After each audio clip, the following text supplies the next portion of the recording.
Good morning students, welcome to your social class. So இன்றைக்கி lesson என்ன அப்படின்னா lithosphere part 2 exogenetic processes.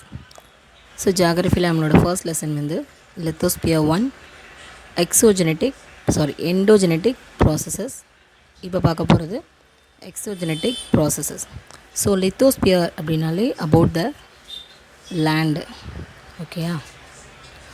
So spheres of the earth அப்படின்னு பார்க்கும்போது lithosphere, atmosphere, biosphere and then hydrosphere. So இந்த 4 spheres தான் வந்து spheres of the earth.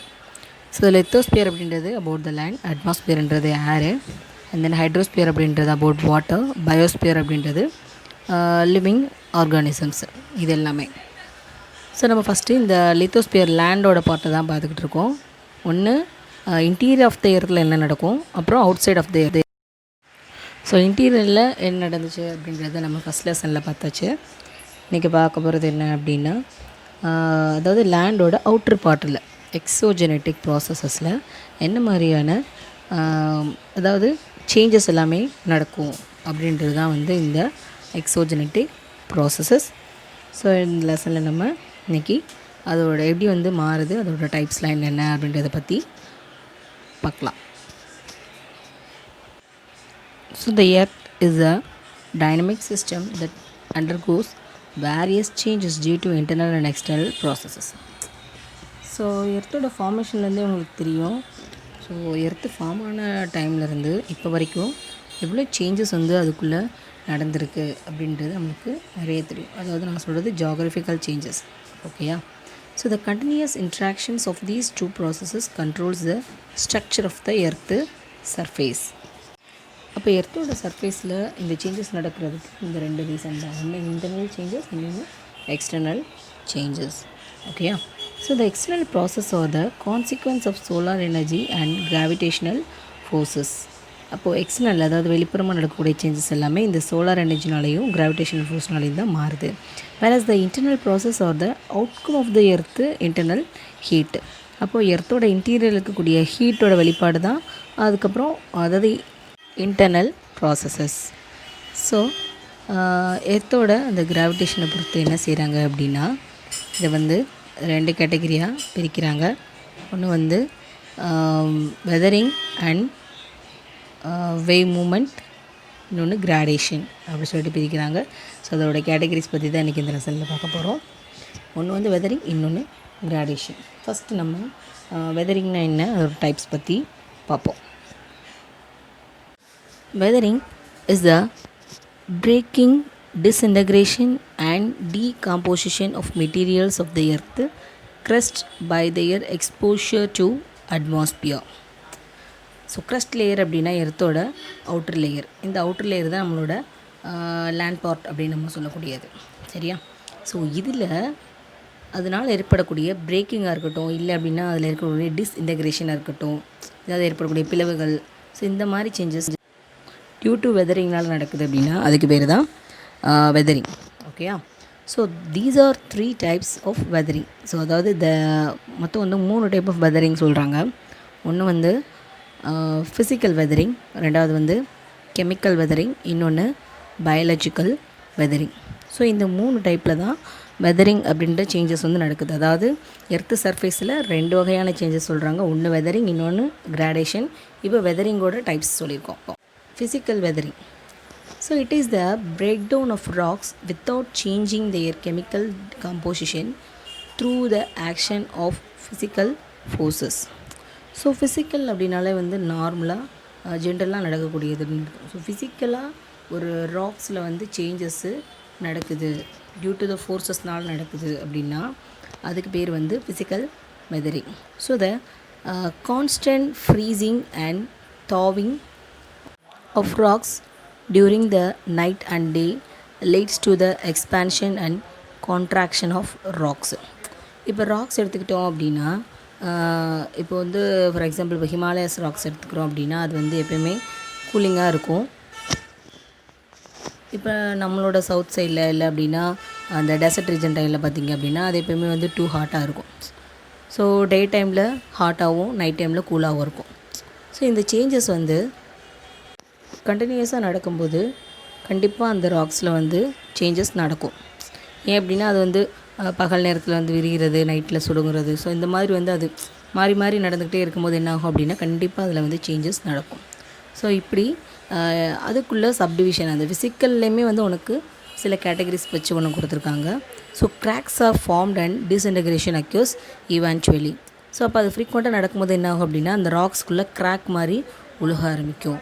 சரி, so இந்த மாதிரி வச்சு அந்த ஃபிசிக்கல் வெதரிங்கில் என்ன செய்கிறாங்க அப்படின்னா அந்த வெதரிங் டைப்பை சப்டிவிஷனாக பிரிக்கிறாங்க. என்ன அப்படின்னா exfoliation, block disintegration, granular disintegration are the major type of physical weathering அப்படின்னு சொல்கிறாங்க. ஸோ இப்போ இந்த 3 கேட்டகரியும் ஃபிசிக்கல் வெதரிங்குள்ளே வருது.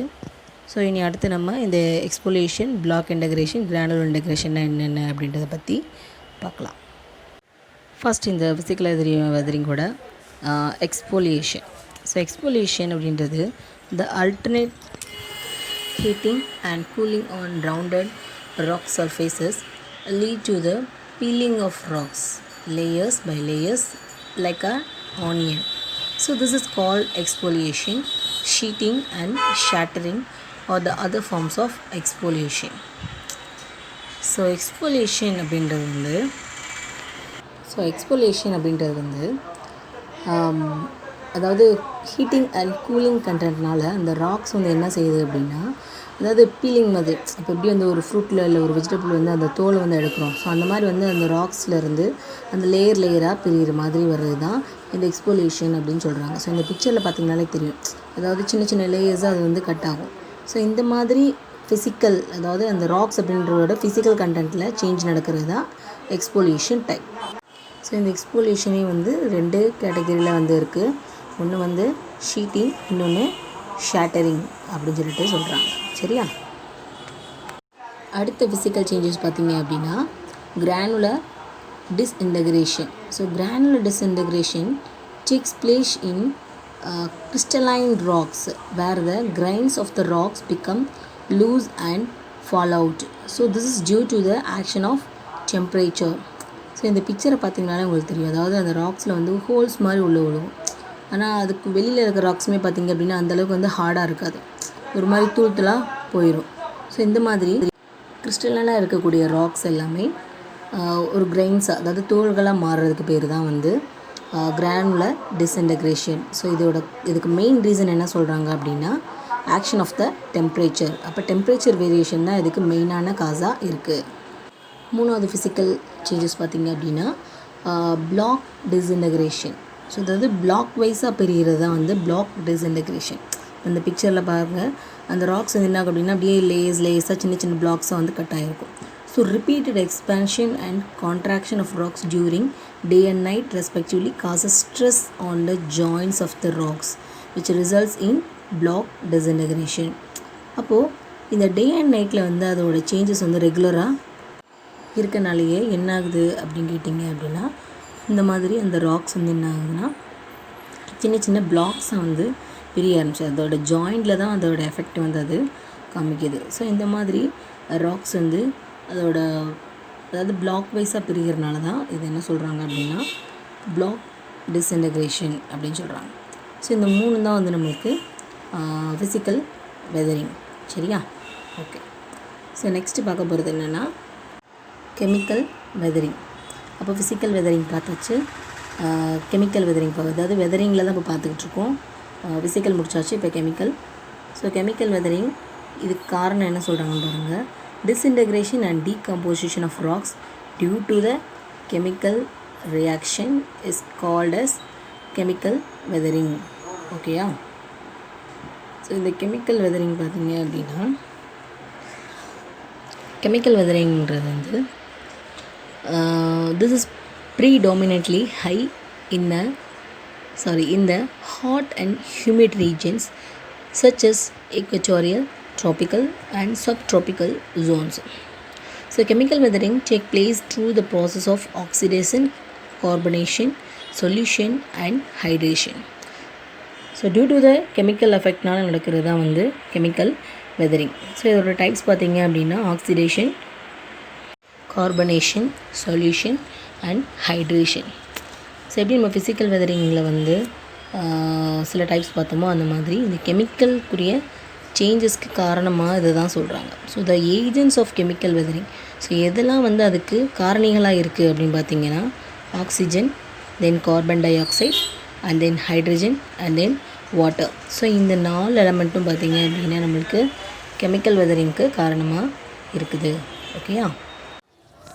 ஃபஸ்ட்டு வந்து oxidation. So oxygen in the atmosphere reacts with the iron found in rocks, thus leads to the formation of iron oxide. அப்போது ஆக்சிஜனும் ராக்ஸில் இருக்கக்கூடிய iron கண்டென்ட்டும் சேர்ந்து என்னவாக மாறுது அப்படின்னா அயன் ஆக்சைடாக மாறுது. ஸோ இந்த கெமிக்கல் சேஞ்சஸ்னால் ராக்ஸில் ஏற்படக்கூடியது இந்த ஆக்சிடேஷன் சொல்கிறாங்க. So this process similar to the rusting of iron. So ரஸ்டிங்னா உங்களுக்கு தெரியும், துருப்பிடிக்கிறதுன்னு சொல்லுவாங்கள்ல, அந்த மாதிரி. அப்போது ஏரில் கலந்துருக்கக்கூடிய ஆக்சிஜன் என்ன செய்யுது அப்படின்னா அந்த ராக்ஸில் இருக்கக்கூடிய அயனோடு சேர்ந்து அதோட கெமிக்கல் ரியாக்ஷன் நடக்குது. ஸோ அதனால் என்ன ஃபார்ம் ஆகுது அப்படின்னா அயன் ஆக்சைடு வந்து ஃபார்ம் ஆகுது. சரியா? ஸோ இந்த அயன் ஆக்சைடு என்ன செய்யுது அப்படின்னா ராக்ஸில் வந்து அதாவது அந்த அயன் கண்டென்ட் எல்லாமே ரெஸ்ட் ஆகிடுது, அதாவது துருப்பிடிக்க ஆரம்பிச்சிடுது. And then pressure of air and water is known as oxidation which results in weaking of rocks. ஓகேயா? ஸோ அந்த கண்டென்ட் என்ன செஞ்சுது அப்படின்னா ராக்ஸோட அதோட ஸ்ட்ரென்த்தை வந்து வீக் பண்ண வச்சுருது. ஸோ இந்த பிக்சரில் பார்த்திங்கன்னா தெரியும், அந்த அயன் ஆக்சைடாக அது மாதிரி அந்த இரும்பு துரு பிடிச்சது அந்த பாறையோட படிவில் இருக்கிறது. நெக்ஸ்ட்டு பார்த்திங்க அப்படின்னா carbonation. So carbonation is the mixing of water with the atmospheric carbon dioxide forming carbonic acid. அப்போது கார்பனேஷன் அப்படின்றது வந்து வாட்டரோட கார்பன் டை ஆக்சைடு மிக்ஸ் ஆகி தான் ஃபார்ம் ஆகுது. கார்போனிக் ஆசிடை வந்து அது ஃபார்ம் பண்ணுது. ஸோ இதனால் உருவாகக்கூடியது தான் கார்பனேஷன்.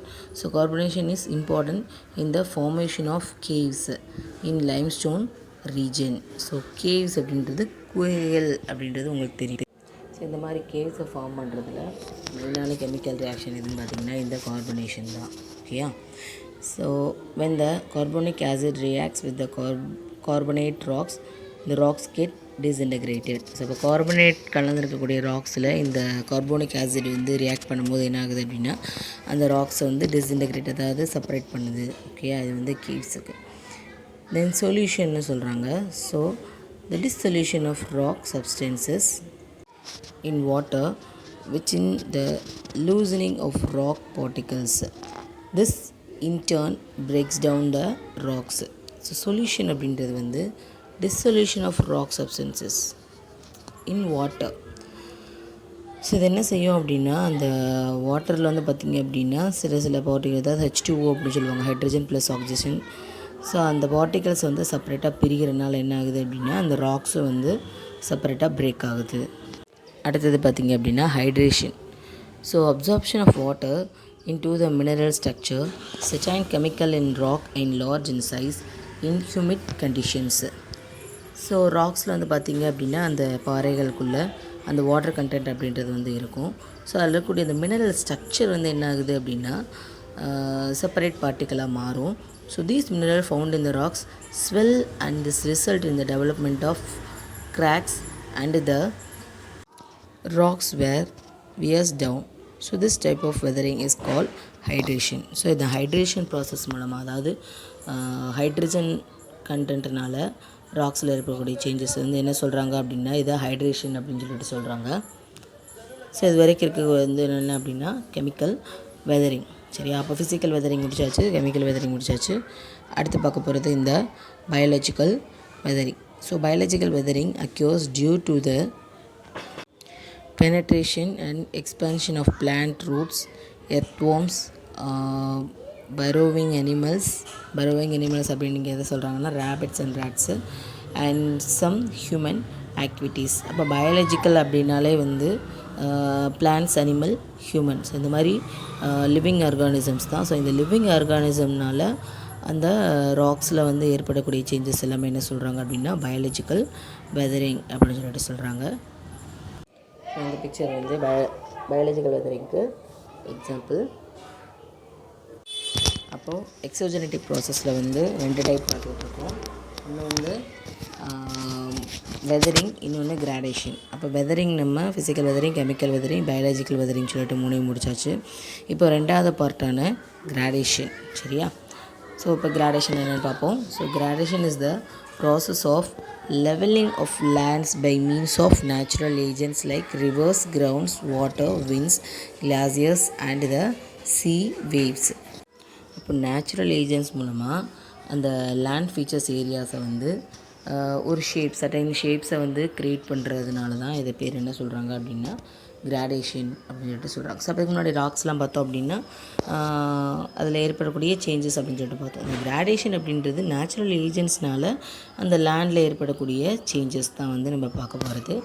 ஸோ இதுக்கான ஏஜென்ட்ஸ்லாம் பார்த்திங்க அப்படின்னா இந்த ரிவர்ஸு, கிரவுண்ட் வாட்டர், விண்ட்ஸு, கிளாஸஸ் இதெல்லாம் தான் வந்து நேச்சரில் இருக்குது. So the gradation takes place in 2 ways, degradation and aggradation. So இது 2 டைப்பில் வந்து சொல்கிறாங்க. So gradation is the leveling land surface by various natural agents. So ஷார்ட்டாக கிராடேஷன்னா இதுதான் வந்து மீனிங். சரியா? அதில் உள்ள 2 டைப்பில் அக்ரடேஷன் அப்படின்றது is building up of land forms due to the natural agents. Degradation அப்படின்றது is eroding of land surface. அப்போ ஏஜென்ட்ஸ் ஆஃப் கிராடேஷன் நம்ம பார்ப்போம். ஸோ அதில் நிறைய ஏஜென்ட்ஸ் நம்ம பார்த்தோம், நேச்சுரல் ஏஜென்ட்ஸ் பார்த்தோம். ஸோ ஃபஸ்ட்டு பார்க்க போகிறது இந்த ரன்னிங் வாட்டர், அதாவது ரிவர். சரியா? Fluvial land forms. So plain ரீஜன்லாம் பார்த்தீங்க அப்படின்னா இந்த ரன்னிங் வாட்டர்னால தான் ஃபார்ம் ஆகிருக்கும். So the work of running water rivers is the most extensive among all other agents of gradation. River originate on higher landforms like mountains, hills and plateaus that receives water from various sources like the rain, glaciers, springs, lakes, etc. ஓகேயா? So அப்போ இந்த நம்ம நிறைய agents வந்து சொல்கிறோம். ஆனால் மற்ற எல்லா ஏஜென்ட்ஸையும் கம்பேர் பண்ணும்போது ரிவர் தான் வந்து என்ன செய்யுது அப்படின்னா அந்த லேண்ட் ஃபார்மில் நிறைய இடங்களில் வந்து சேஞ்சஸை வந்து கொடுக்குது. ஸோ அந்த இடங்கள் பார்த்திங்க அப்படின்னா ஆரிஜின் பிளேஸ், அது மவுண்டெயினில் வந்து ஆரிஜின் ஆகும். அந்த மவுண்டெயின்லேருந்து அது ஃப்ளோ ஆகி போகக்கூடிய எல்லா இடங்கள்லையுமே அது வந்து சேஞ்சஸ் வந்து கொடுத்துக்கிட்டே இருக்கும். ஸோ இப்போ வந்து ரிவர் வந்து ஒரு குறிப்பிட்ட இடத்துல மட்டும்தான் இருக்கும் அப்படின்னு சொல்ல முடியாது. அது ஃபார்ம் ஆகிற இடம் ஒன்றா இருக்கும், கடைசியில் அது போய் சீ வாட்டரில் ஏதாவது ஒரு சீ வாட்டரில் போய் அது மிங்கிள் ஆகும். அப்போ அது கிராஸ் பண்ணக்கூடிய லைன் பார்த்திங்க அப்படின்னா ஒரு லார்ஜஸ்ட்டு ஏரியா, ஒரு லாங்கஸ்ட் ஏரியாவாக வந்து இருக்கும். ஸோ அதனால தான் அதை வந்து மெயினான ஒரு ஏஜெண்ட்டாக கூட சொல்கிறாங்க. ஸோ இதில் பார்த்திங்க அப்படின்னா ரிவர் வந்து ஆரிஜினேட் ஆகக்கூடிய பிளேஸ் என்ன சொல்கிறாங்க அப்படின்னா கேட்ச்மெண்ட்னு சொல்கிறாங்க. வேர் இட் இஸ் இந்த ஜாயின் இந்த சி இஸ் நோன் அஸ் மவுத். அது வந்து இப்போ கடலில் கலக்கிற இடத்துல என்ன சொல்கிறாங்க அப்படின்னா மவுத்னு சொல்கிறாங்க. ஸோ இந்த பிக்சர் வந்து உங்களுக்கு எக்ஸ்பிளைன் பண்ணணும் கரெக்டாக. அதாவது மவுண்டெயினில் ஆரிஜின் ஆகுது, கடைசியில் போய் கடலில் கலக்குது. ஸோ மிடில் பார்த்திங்க அப்படின்னா அது க்ராஸ் பண்ணக்கூடிய ரூட்ஸில் நிறைய இடங்களில் அது கொடுக்கக்கூடிய சேஞ்சஸ். சரியா? அதுதான் வந்து இந்த ரிவரை வந்து ஒரு மெயினான ஏஜெண்ட்டாக சொல்கிறாங்க. ஸோ இப்போ கோர்சஸ் ஆஃப் ரிவர்ஸ் அப்படின்னு சொல்லிட்டு பார்ப்போம், அந்த ரிவர் என்னெல்லாம் செய்யுது அப்படின்ட்டு. So reverse generally originate from mountains and end in the sea or lake. So the whole path that a river flows through is called its course. அப்போது அது ஆரிஜினேட்லேருந்து அது போய் கடலில் கலக்கிற வரைக்கும் இருக்கக்கூடிய பார்ட்டை தான் இந்த 3 கேட்டகரியாக பிரிக்கிறாங்க. So the course of river is divided into 3 categories. ஒன்று வந்து upper course, middle course and lower course. ரிவரோட கோர்ஸில் ஃபஸ்ட்டு கோர்ஸ் இந்த அப்பர் கோர்ஸ். ஸோ என்னென்னு பாருங்கள். So erosion is the most dominant action of river in the upper course. So upper course அப்படின்றது அது maximum அது வந்து ஆரிஜினேட் ஆகக்கூடிய பிளேஸு. இந்த மவுண்டெயினிஸ் ரீஜன் வந்து ஆரிஜினேட் ஆகி ஃப்ளோ ஆகக்கூடிய இடம் தான். ஸோ அந்த இடத்துல வந்து இதோட மெயினான டியூட்டி என்ன அப்படின்னா எரோஷன். சரியா? அதாவது மண் அரிப்பாக இருக்கட்டும், இல்லை அப்படின்னா அந்த ராக்ஸில் ஏற்படக்கூடிய சேஞ்சஸாக இருக்கட்டும், இதெல்லாமே வந்து எரோஷன் சொல்கிறாங்க. So in this course, a river usually tumbles down the steep mountain slope. The steep gradient increases the velocity and the river channel performs erosion with a great force to widen and deepen its valley. First என்ன செய்யுது அப்படின்னா அது வந்து cross ஆகக்கூடிய, அதாவது அது flow ஆகக்கூடிய இடம் மவுண்டெயினில் ஃபார்ம் ஆகும். அப்படி மவுண்டெயினில் ஃபார்ம் ஆகும்போது அது ஒரே ரூட்டில் வந்து ஃப்ரீக்வெண்ட்டாக வந்து ரெகுலராக வந்து போய்கிட்டே இருக்கும். அப்படி வந்து ரெகுலராக போகும்போது என்ன செய்யுது அப்படின்னா அது ஒரு வேளை வந்து வேலிஸ் மாதிரி, அதாவது அந்த பாறைகள் வந்து நடுவில் வந்து பிளவுகளை கூட ஏற்படுத்தக்கூடிய சான்சஸ் வந்து இருக்குது. So the steep agents increases the velocity and the river channel performs erosion with a great force to widen deep its valley. So the land features carved by a river, its upper course or V-shaped valley, gorges, canyons, rapids, potholes, spurs and then waterfalls. So இது எல்லாமே என்ன அப்படின்னா அந்த அப்பர் கோர்ஸில் ரிவர்னால் ஏற்படக்கூடிய changes. இனி எது என்ன அப்படின்றத ஒன் பை ஒன் நம்ம பின்னாடி பார்ப்போம். ரெண்டாவது வந்துட்டு த middle course. So the reverse enters the plain in it's middle course. The volume of water increases with the confluence of many tributaries and thus increases the load of the river. So middle course அப்படின்றது அது மவுண்டெயின்லேருந்து plain ரீஜனில் அது கடக்கக்கூடிய பாதை தான் இந்த middle course. So இந்த லைனில் வந்து பார்த்திங்க அப்படின்னா நிறைய சேஞ்சஸ் வந்து இருக்கும். ஸோ என்ன மாதிரின்னு பாருங்கள். இது வந்து கிராஸ் ஆகக்கூடிய ரூட்டில் வந்து நிறையா ரிவர்ஸ் வந்து மேபி அதோட ஜாயிண்ட் ஆகும். அதாவது ட்ரிபியூட்டரி டிஸ்ட்ரிபியூட்டரின்னு சொல்லிட்டு சொல்லுவாங்க. ஸோ அது உங்களுக்கு பின்னாடி வரும் எக்ஸ்பிளைன் பண்ணுறேன். ஸோ நிறையா ட்ரிபியூட்டரிஸ் வந்து அது ஜாயிண்ட் ஆகும்போது அந்த வாட்டரோட கண்டென்ட் வந்து இன்னும் வந்து ஜாஸ்தியாகும். இன்னொரு வாட்டரோட ஒரு பார்ட் வந்து இன்னொரு வாட்டரோட ஜாயிண்ட் ஆகும்போது அதோட வெலாசிட்டி வந்து கூடும். ஸோ அதனால் வந்து நிறையா சேஞ்சஸை கொடுக்கும் இந்த மிடில் கோர்ஸில். So that's the prominent action of the river transportation. Deposition also occurs due to the sudden increase in velocity. So the river in the middle course develops some typical landforms like floodplains, meanders, oxbow lakes, etc. So இந்த middle கோர்ஸில் வந்து இதில் நடக்கக்கூடிய சேஞ்சஸ்னால அது உருவாக்கக்கூடிய land features பார்த்திங்க அப்படின்னா இந்த flood plains, meanders, oxbow lakes etcetera இதெல்லாமே என்னன்றது பின்னாடி பார்ப்போம். ஸோ மூணாவது வந்துட்டு lower course. So the river moving downstream across a broad level plain is loaded with the debris brought down from its upper and middle courses. So upper கோர்ஸ்லேருந்து middle கோர்ஸ்லேருந்து கடைசியில் அது போய் ஒன்று சீ வாட்டர்லேயே லேக்ஸ்லேயே கலக்கக்கூடிய பாட்டு தான் இந்த லோயர் கோர்ஸு. ஸோ இந்த பார்ட்டில் நடக்கக்கூடிய சேஞ்சஸ் தான் lower course. So large deposit of sediments are found at the level bed and the river. So river வந்து கிராஸ் ஆகி வரக்கூடிய இடங்களில் பார்த்திங்க அப்படின்னா அது ஸ்டார்ட் பண்ணுற இடத்துலேருந்து கடைசியில் முடிகிறதுக்குள்ளே நிறைய சேஞ்சஸ் வந்து அந்த ரிவரில் இருக்கும். ஸோ நிறையா இப்போ பார்த்திங்க அப்படின்னா அது மண்ணோடு சேர்த்து அடித்து அது கிராஸ் ஆகி வரும். ஸோ அப்போ அதோட அந்த ரிவர் பெட் ரீஜன் சொல்லுவாங்க, கடைசியில் வந்து அது செட்டில் ஆகிற இடம். ஸோ அந்த ரீஜனில் நிறையா டெபாசிஷன் வந்து கொண்டு வந்தது சேர்க்கும். So splits into a number of channels called distributaries. So river வந்துட்டு அது கடந்து போகிற பாதையில் வந்து பார்த்திங்க அப்படின்னா மேபி வந்து அதோட லைன்ஸை வந்து வேறு வேறு பாத்தில் வந்து க்ரியேட் பண்ணிட்டு போகலாம். ஸோ அப்படி போகிறது வந்து டிஸ்ட்ரிபியூட்டரின்னு சொல்லுவாங்க. So the main work of the river here is the deposition and it develops typical landforms in like delta and estuary region. So deposition region தான். ஸோ டெல்டா ரீஜனாக உங்களுக்கு ஏற்கனவே தெரியும், சீ வாட்டரும் ரிவர் வாட்டரும் கலக்கிற இடம் தான், அதுதான் வந்து டெல்டா ரீஜன் அப்படின்னு சொல்லிட்டு சொல்லுவாங்க. ஸோ இது வந்து ஒரு ஃபெர்டைலான ரீஜனாகவும் இருக்கும். ஸோ நெக்ஸ்ட் வந்து இந்த ட்ரிபியூட்டரி டிஸ்ட்ரிபியூஷன் என்னென்னு பார்ப்போம். ட்ரிபியூட்டரி அப்படின்றது a small streams that join the main river. For example river Bhavani, அதாவது ஒரு பெரிய ரிவர் வந்துக்கிட்டு இருக்குது. ஸோ அந்த லைனில் வந்து ஏதாவது ஒரு பார்ட்டோட வேறு ஏதாவது ஒரு ரிவரோட ஒரு சின்ன பார்ட் வந்து அதோட ஜாயிண்ட் ஆகுது அப்படின்னா அதுக்கு பேர் ட்ரிபியூட்டரி. ஓகேயா. டிஸ்ட்ரிபியூட்டரி அப்படின்றது the river channels that get separated from the main river. For example river Kollidam. அதாவது ஒரு மெயின் ரிவர் வந்து பிரிஞ்சு போகுது அப்படின்னா அதுக்கு பேர் டிஸ்ட்ரிபியூட்டரி. இப்போ டிஸ்ட்ரிபியூட்டரி அப்படின்றது வந்து நம்ம பிரித்து கொடுக்குறோன்னு சொல்லுவோம். அப்போது ஒரு மெயின் ரிவர் வந்து செப்பரேட் பாத்தை க்ரியேட் பண்ணுதுன்னா அது பேர் டிஸ்ட்ரிபியூட்டரி. ட்ரிபியூட்டரி அப்படின்றது வேறு ஒரு ரிவரில் இருந்து மெயின் ரிவரோட ஜாயிண்ட் ஆச்சு அப்படின்னா அதுக்கு பேர் வந்து ட்ரிபியூட்டரி. ஓகேயா.